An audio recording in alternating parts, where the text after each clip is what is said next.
Hello students, स्वागत है आपका आपके अपने YouTube channel fund of mathematics में। सो बेटा, हमने 6th चैप्टर ट्राइंगल स्टार्ट किया है, तो आज इसके हम इंपॉर्टेंट क्वेश्चंस ट्राई करेंगे, आपको सॉल्व करवाएंगे important questions. So let's start. हमारे पास फर्स्ट क्वेश्चन जो दिया गया है, हमारे पास फर्स्ट क्वेश्चन है इन फिगर 1 एंड 2 हमें दिया गया है D E is parallel to B C. हमें फाइंड करनी है E C in figure 1 and A D in figure 2। So let's start. हमारे पास क्वेश्चन 1 में फर्स्ट पार्ट में हमें क्या निकालनी है, ई सी की वैल्यू निकालनी है। हमें ई सी की वैल्यू निकालनी है। सो सबसे पहले हम ले लेते हैं वैल्यू इसकी। Let E C is equal to X centimetre ले लेते हैं हम ई सी को। अब हमें बेटा दिया गया है कि डी ई जो है वो पैरेलल है बी सी के। डी ई पैरेलल दिया गया है हमारे पास बी सी के, और अगर डी ई हमारे पास बी सी के पैरेलल है तो हमारे पास using basic proportionality theorem BPT का यूज़ करके हमारे पास क्या आ जाएगा। अगर हम बीपीटी का यूज़ करते हैं तो हमें पता है बेटा, ये जो ऊपर वाली जो एडी है और डीबी है, इनकी रेशो क्या होती है, इक्वल आ जाएगी हमारे पास एई और ईसी की रेशो के। सो हमारे पास क्या यहाँ से क्या आ रहा है, AD upon A B is equal to AE upon EC. ये सारी टर्म्स हमारे पास इक्वल आ रही हैं, तो यहाँ से अब वैल्यूज़ पुट कर देते हैं। तो ए डी की वैल्यू हमारे पास 1.5 upon 3 is equal to 1 upon X, यही आ रहा है हमारे पास। क्रॉस मल्टीप्लाई कर लेते हैं बेटा, हमारे पास क्या आ जाएगा 1.5 एक्स इज इक्वल टू 3। हमारे पास क्या आ रहा है 1.5 एक्स इज इक्वल टू, हमारे पास एक्स की वैल्यू यहाँ से हम फाइंड आउट कर लेंगे। हमारे पास 1.5 एक्स कितना आ रहा है, 1.5 एक्स आ रहा है हमारे पास 3 के इक्वल। तो यहाँ से एक्स क्या आ जाएगा 3 अपॉन 1.5, 1.5 से 3 कट हो जाएगा हमारा 2 पे। तो x की वैल्यू क्या आ रही है बेटा हमारे पास 2 सेंटीमीटर। यही हमसे पूछा गया था EC की वैल्यू, तो EC की वैल्यू क्या आ गई हमारे पास 2 सेंटीमीटर। इस तरह हम बेसिक प्रोपोर्शनैलिटी थ्योरम का यूज़ करके इजीली अपने क्वेश्चंस को सॉल्व कर सकते हैं। सो हमारे पास जो सेकंड वाला डायग्राम दिया गया है उसमें से हमें किसकी वैल्यू फाइंड आउट करनी है, AD की। सिमिलरली इसी कॉन्सेप्ट से करेंगे। सो स्टार्ट करते हैं। हमारे पास क्या दिया गया है, हम AD की वैल्यू निकालनी है, तो AD को ले लेंगे पहले हम x सेंटीमीटर। अब हमारे पास DE जो है वो पैरेलल दिया गया है BC के। So using basic proportionality theorem BPT हमें क्या मिल जाएगा, AD upon DB is equal to AE upon EC। अब इनकी वैल्यूज पुट कर देते हैं। AD की वैल्यू हमें निकालनी है, AD की वैल्यू है x, DB की वैल्यू कितनी दी गई है 7.2, इधर 1.8 और 5.4। अब इसको हम बेटा क्रॉस मल्टीप्लाई कर लेंगे। सो यहाँ से हमारे पास क्या आ जाएगा, जब हम इन वैल्यूज़ को क्रॉस मल्टीप्लाई करते हैं तो हमारे पास आ रहा है 5.4 X is equal to 1.8 into 7.2। यहाँ से x की वैल्यू क्या आ जाएगी 1.8 इंटू 7.2 अपॉन 5.4। अब 18 से मतलब 1.8 से 5.4 जो है वो बेटा आपका 3 पे कैंसिल आउट हो जाएगा, क्योंकि 18 3 से हमारे पास 54 होता है। अब 3 से जब हम इसको कट करेंगे तो यह आ जाएगा हमारे पास 2.4। सो x की वैल्यू क्या आ रही है हमारे पास 2.4, मतलब कि हमारे AD की वैल्यू कितनी आ रही है 2.4। सो इस तरह बेसिक प्रोपोर्शनैलिटी थ्योरम का यूज़ करके हम इजीली क्वेश्चंस को सॉल्व कर सकते हैं। हमने लास्ट वीडियो में ही बेसिक प्रोपोर्शनैलिटी थ्योरम की थी, आप जाके वो वीडियो भी चेक कर सकते हैं। सो नेक्स्ट मूव करते हैं। नेक्स्ट जो हमारे पास क्वेश्चन है बेटा, हमारे पास फिगर दी गई है, हमें बोला गया है कि LM जो है वो पैरेलल है CB के। LM ये वाली लाइन LM ये पैरेलल है हमारी CB के, एंड LN जो है वो पैरेलल है हमारा CD के। बेसिकली ये वाली लाइन इसके पैरेलल दी गई है और ये वाली लाइन इसके पैरेलल दी गई है, ये जो स्मॉल वाली लाइन है LN। सो हमें प्रूव करना है कि AM upon AB is equal to AN upon AD। So इसको भी हम BPT से ही करेंगे। सो हमारे पास क्या दिया गया है, गिवन है हमारे पास बेटा, हमारे पास गिवन दिया गया है LM पैरेलल दिया गया है हमारा CB के। LM किसके पैरेलल दिया गया है CB के। तो हमारे पास यहाँ से क्या आ जाएगा, by basic proportionality theorem BPT हमारे पास क्या आ जाएगा, AM अपॉन MB किसके इक्वल आ जाएगा बेटा, AL अपॉन AC के। ये आ गया हमारे पास इक्वेशन नंबर 1। अब सिमिलरली हमें क्वेश्चन में एक और टर्म दी गई है, LN किसके पैरेलल दिया गया है CD के, ये हमारे पास बेटा गिवन है। अगर ये दोनों पैरेलल दिए गए हैं तो यहाँ पे भी हम बेसिक प्रोपोर्शनैलिटी थ्योरम लगा देंगे बाय बीपीटी। हमें क्या मिल जाएगा, हमारे पास आ जाएगा A N upon A D is equal to A L upon A C. ये हमारे पास दो इक्वेशन आ गई, क्योंकि बेसिक प्रोपोर्शनैलिटी थ्योरम क्या बोलती है कि इक्वल रेशो में डिवाइड करते हैं, तो हमारे पास रेशोज को हमने इक्वल करके लिख लिया। सो यहाँ से हमारे पास दो इक्वेशंस बन रही हैं। सो अब फर्दर हम क्या करेंगे, फ्रॉम 1 और 2, 1 और 2 से हमें क्या मिल रहा है बेटा, 1 और 2 से हमें क्या मिल रहा है, हमें सेम टर्म की वैल्यू मिल रही है। यहाँ पे भी हमारे पास ए एल अपॉन ए सी है, सॉरी यहाँ पे भी हमारे पास बेटा ए एल अपॉन ए सी है और यहाँ पे भी ए एल अपॉन ए सी है। तो ये जो दोनों टर्म्स बच रही हैं इनको हम आपस में इक्वेट कर देंगे। सो हमारे पास क्या आ जाएगा, हमारे पास आ जाएगा बेटा, जब हम इन दोनों को टर्म्स को इक्वेट कर रहे हैं तो हमारे पास आ रहा है A M upon A B is equal to A N upon A D, और यही हमें प्रूव करना था। तो इस तरह बहुत ही सिंपल वे में हम जस्ट बेसिक प्रोपोर्शनैलिटी थ्योरम, जो कि हमारी थेल्स थ्योरम है, उसका यूज़ करके क्वेश्चंस को इजीली सॉल्व कर सकते हैं। Moving to the next.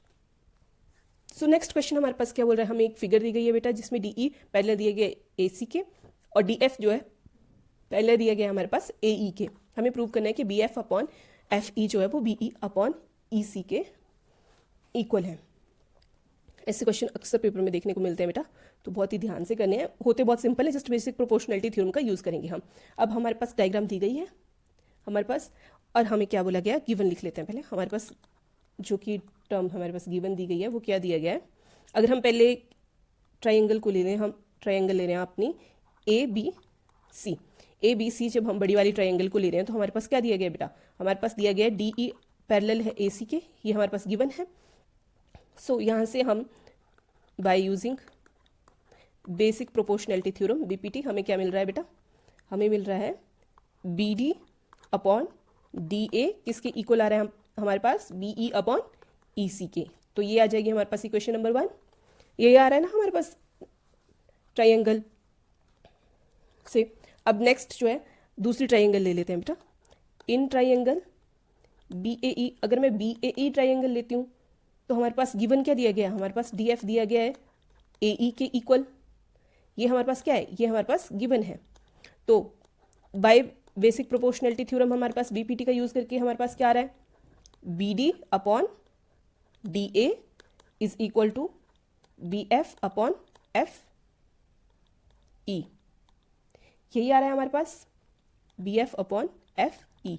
तो ये हमारे पास आ गई इक्वेशन 2। अब यहाँ पे भी हमें B D upon D A की वैल्यू मिल रही है, यहाँ पे भी B D upon D A की वैल्यू मिल रही है, तो दोनों इक्वेशन को इक्वेट कर देंगे। सो हमारे पास क्या आ जाएगा, फ्रॉम इक्वेशन 1 और 2, फ्रॉम इक्वेशन 1 और 2 हमें क्या मिल रहा है बेटा, B E upon F E is equal to B E upon E C. यही हमें प्रूव करना था, यही करना था ना हमें प्रूव, हैंस प्रूव्ड। तो इस तरह बहुत ही सिंपल वे में हम अपनी बेसिक प्रोपोर्शनैलिटी थ्योरम का यूज़ करके क्वेश्चन को सॉल्व कर सकते हैं। Let's moving to the next. ये क्वेश्चन बेटा हमारा बहुत ही ज़्यादा इंपॉर्टेंट है, क्योंकि ये क्वेश्चन 110% चांसेस होते हैं इस क्वेश्चन के आने के मैक्स ऑफ द ईयर हमें ये क्वेश्चन देखने को मिल जाता है एग्जाम में। सो इसको भी बहुत ही ईजी वे में जो है हम सॉल्व करेंगे।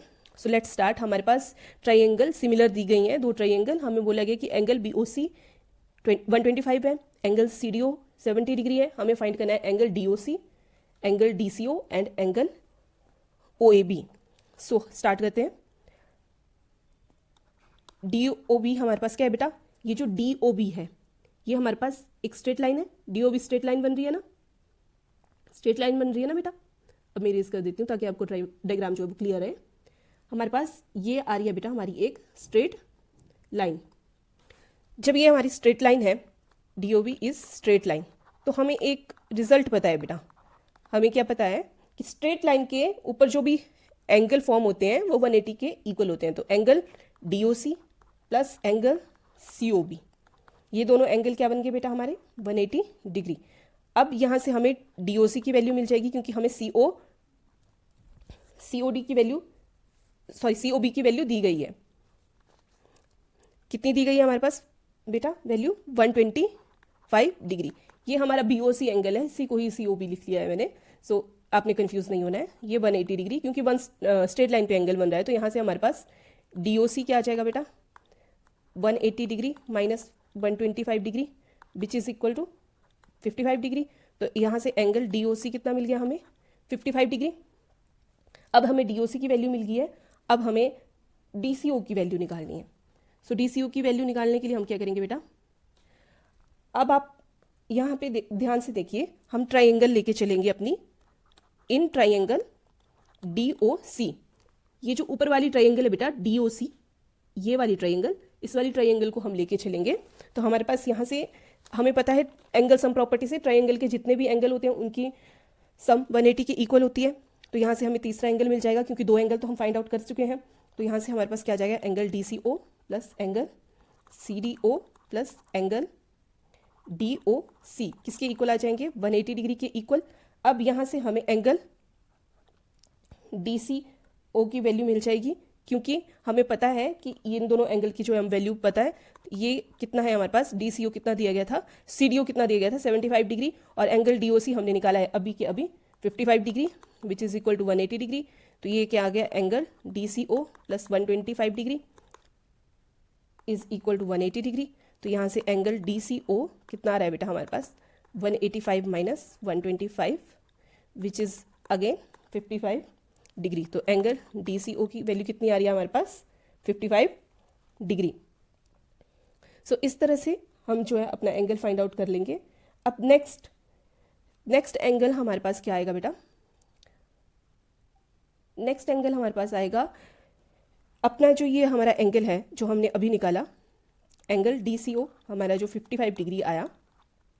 अब हमें पता है कि अगर हम ट्राइंगल लेके चलें, इन ट्राइंगल ODC जो हम ट्राइंगल लेके चलते हैं, तो हमारा एंगल OAB के किसके इक्वल आ जाएगा बेटा, एंगल OCD के। कौन सा एंगल, OAB OCD, ये वाले एंगल जो है इक्वल आ जाएंगे, क्योंकि ये तो वैसे भी अल्टरनेट एंगल है और सिमिलर ट्राइंगल है, तो हमारे पास ये एंगल क्या आ जाएंगे, इक्वल आ जाएंगे, क्योंकि हमारे पास ट्राइंगल्स क्या दी गई हैं, सिमिलर है। तो हमारे पास एंगल OAB की वैल्यू क्या आ गई, हमारे पास एंगल OCD की तो वैल्यू दी गई है, कितनी दी गई है, कितनी दी गई है इस एंगल की वैल्यू, हमने अभी निकाली थी COD 55 डिग्री। तो हमारे पास एंगल OAB भी कितना आ गया, 55 डिग्री। सो इस तरह से हम बहुत ही इजीली स्ट्रेट एंगल के सम का प्रॉपर्टी लगा के और ट्राइंगल के एंगल के सम का प्रॉपर्टी लगा के, अगर हमारे पास दोनों ट्राइंगल सिमिलर हैं तो बहुत इजीली जो है वो वैल्यू निकाल सकते हैं। आई होप आपको क्वेश्चन क्लियर हो गया होगा। Let's move further. नेक्स्ट जो बेटा हमारे पास क्वेश्चन दिया गया है, इस क्वेश्चन में बोला गया है, एक फिगर दी गई है हमारे पास। अब इस फिगर में हमारे पास क्या दिया गया है, QR अपॉन QS दिया गया QT अपॉन PR के, मतलब प्रोपोर्शनैलिटी थ्योरम लगाई गई है, और एंगल 1 दिया गया है एंगल 2 के। ये जो दो एंगल हैं हमारे पास, ये वाले एंगल 1 और एंगल 2, ये आपस में इक्वल दिए गए हैं। हमें बताना है कि जो ट्राइंगल PQS है वो सिमिलर है ट्राइंगल TQR के। So start. हमारे पास क्या दिया गया है बेटा, हमारे पास दिया गया है QR अपॉन QS किसके इक्वल दिया गया है, QT अपॉन PR के, ठीक है। और जब हम ट्राइंगल PQS को देख रहे हैं, सॉरी PQR को देख रहे हैं, तो हमारे पास एंगल PQR किसके इक्वल आ रहा है बेटा, एंगल PRQ के। ये दोनों एंगल सिमिलर आ रहे हैं, क्योंकि हमारे पास बेसिक प्रोपोर्शनैलिटी थ्योरम से हमने रिजल्ट निकाल लिया है, तो इक्वल प्रोपोर्शन में तो हमारे पास एंगल इक्वल आ रहे हैं। अब PQ की वैल्यू यहाँ से हमें क्या मिल रही है, PR के इक्वल।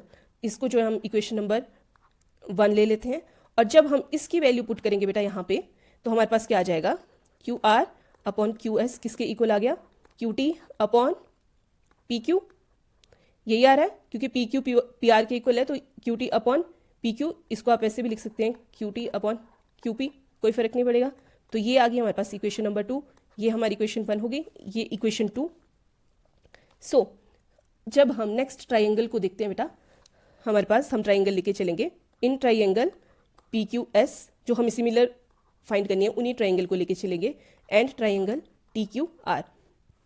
जब हम इन ट्राइंगल को लेके चलते हैं तो प्रोपोर्शनैलिटी से हमारे पास सेकंड इक्वेशन से क्या मिल रहा था, QR अपॉन QS किसके इक्वल आ रहा था बेटा, QT अपॉन QP।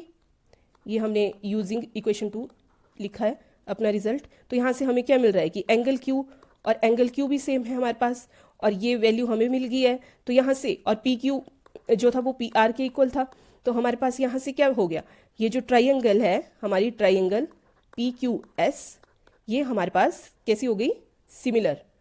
हमारे पास एंगल, साइड और रेशो तीनों सेम आ रही हैं, तो हमारे पास ट्राइंगल TQR के ये सिमिलर हो गई by side angle side property से।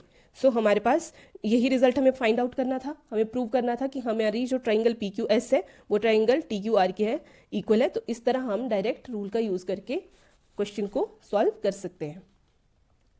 Let's moving further. अब ये हमारा एक स्टेटमेंट वाला क्वेश्चन है, और इस तरह के क्वेश्चन जो होते हैं हमारे एग्जामिनर्स के बड़े फेवरेट होते हैं बेटा। सो हमारे पास क्वेश्चन दिया गया है, a vertical pole of length 6 metre cast a shadow 4 metre long on the ground, at the same time a tower cast a shadow 28 metre long, find the height of the tower. हमें height निकालनी है tower की। सो इसको start करते हैं। पहले मैं diagram बना लेती हूँ, मैं एक ट्राइंगल बना लेती हूँ। सॉरी, मेरी लाइंस को थोड़ा, एक सेकेंड इसको इरेज ही कर देती हूँ, ये बहुत ही बुरी बन गई। सो मैं एक ट्राइंगल बना लेती हूँ, आई होप ये थोड़ी बेटर है। ओके, और एक और ट्राइंगल बना लेती हूँ, बड़ी वाली टावर वाली, फिर मैं इकट्ठा नेमिंग और एक्सप्लेन करती हूँ आपको। पहले मैं ये ट्राइंगल से बना लेती हूँ। ओके, सो बेटा ये वाली जो हमारी ट्राइंगल है छोटे वाली, इस ट्राइंगल को देखते हैं हम। ये हमारी ट्राइंगल है, ये हमारी 4 मीटर शेडो बना रही थी, 4 मीटर शेडो बना रही थी, और इसकी 6 मीटर क्या थी, हाइट थी। यही दिया गया था ना हमारे पास, 6 मीटर जो थी लेंथ थी, वर्टिकल लेंथ पूल की, और वो 4 मीटर लॉन्ग जो वो शेडो बना रहा था। अब मैं इसको नेमिंग कर देती हूँ, इसको मैं ले लेती हूँ CDF। और ये जो बड़ी वाली ट्राइंगल मैंने बनाई है, जिसको मैं नेमिंग कर देती हूँ AB एंड E ले लेते हैं। ये वाली कितनी 28 मीटर लॉन्ग शेडो बना रही थी, और इसकी ये वाली वर्टिकल हाइट हमें फाइंड आउट करनी है। अब हमें नहीं पता इसकी कितनी हाइट है, तो इसको बेटा हम किस तरह फाइंड आउट करेंगे। जिसे सबसे पहले हमारे पास क्या आ जाएगा बेटा, ये जो एंगल DCF है ये इक्वल आ जाएगा हमारे पास BAE, क्योंकि अब बहुत ध्यान से देखिएगा, DCF एंगल हमारा BAE के इक्वल आ जाएगा, क्योंकि बेटा ये इक्वल एंगल पे सन है दोनों के, और ये इक्वल एंगल से शेडो फॉर्म कर रहे हैं। तो हमारे पास दोनों के एंगल में कोई भी डिफरेंस नहीं होगा, क्योंकि सन एक ही एंगल पे, दोनों सन में ही खड़े हैं ना, तो एक ही एंगल से जो वो शेडो फॉर्म करेंगे, तो हमारे पास क्या आ जाएगा, ये एंगल इक्वल आ जाएगा। अब उसी तरह हमारे पास जो एंगल DFC है वो इक्वल आ जाएगा BEA के, क्योंकि DFC ये वाला एंगल भी इक्वल आ जाएगा इस एंगल के, ये वाला एंगल भी इक्वल आ जाएगा, क्योंकि सन ने तो सेम ही एंगल से दोनों पे सन लाइट फॉल कर रही है, और उसी सेम एंगल से दोनों शेडो फॉर्म कर रहे हैं, तो ये दोनों एंगल हमारे पास इक्वल आ गए। So let's move further. जब रुको मैं यहीं करवा देती हूँ, जब ये दोनों एंगल सेम आएंगे बेटा, तो ये वाले एंगल भी हमारे पास सेम आएंगे, क्योंकि ये दोनों एंगल क्या है, 90 डिग्री है। तो हमारे पास एक और एंगल जो है वो मिल गया हमें, angle CDF is equal to angle ABE। अब हमें 3 एंगल जो है इक्वल मिल गए, तो एंगल से ये क्या हो जाएंगे हमारे पास, सिमिलर। तीनों एंगल सिमिलर है, तो हमारे पास दोनों ट्राइंगल क्या हो जाएंगी बेटा, सिमिलर हो जाएंगे। सो हमारे पास क्या आ गया, CDF, triangle CDF is similar to triangle ABE। ये दोनों ट्राइंगल हमारे पास सिमिलर आ गई, तो यहाँ से अब हम इजीली प्रोपोर्शनलिटी थ्योरम लगा सकते हैं इनके ऊपर। अगर सिमिलर है तो हमारे पास जो इनकी रेशियोज होगी वो भी इक्वल आएगी, तो AB upon CD BE upon OF की इक्वल आ जाएगी। तो अब वैल्यूज पुट कर लेते हैं। हमारे पास कितनी कितनी वैल्यू दी गई थी, 6, 4, 28 और 1 हमें फाइंड आउट करनी है। ओके, तो AB की तो हमें वैल्यू फाइंड आउट करनी है। AB को मैं ऐसे ही रहने देती हूँ, CD की वैल्यू भर लेती हूँ 6, BE की वैल्यू थी हमारे पास 28 और OF की वैल्यू थी 4। 4 से ये 28 कैंसिल आउट हो जाएगा 7 पे, तो यहाँ पे 7/1 बच रहा है, तो क्रॉस मल्टीप्लाई कर लेते हैं। तो हमारे पास क्या आ जाएगा, AB इज इक्वल टू 7 × 6। अब AB की वैल्यू कितनी आ रही है, 7 × 6 = 42, तो AB की वैल्यू कितनी आ रही है, 42 मीटर। तो हमारे पास हाइट ऑफ टावर क्या आ गई, हाइट ऑफ टावर कितनी आ गई बेटा, 42 मीटर। तो इस तरह बहुत ही इजीली जो है वो हम अपने क्वेश्चन को सॉल्व कर सकते हैं। सो आई होप आपको क्वेश्चन समझ आ गया होगा। ये थे हमारे कुछ एक इम्पॉर्टेंट क्वेश्चन जो हमारे ट्रायंगल चैप्टर के थे क्लास 10th के लिए। अब आपको पता है कि आपको क्या करना है। आपको अपने फेवरेट यूट्यूब चैनल फंडा ऑफ मैथमेटिक्स को सब्सक्राइब करना है, वीडियो को खूब सारा लाइक करना है और खूब सारा शेयर करना है, ताकि हम इसी तरह आपको अच्छे अच्छे एजुकेशनल कंटेंट जो है वो प्रोवाइड करवाते रहें और एग्जाम में आपको यहाँ से डेफिनेटली क्वेश्चन देखने को मिलेंगे। So like, share, comment and subscribe your own channel फंडा ऑफ मैथमेटिक्स। Thank you.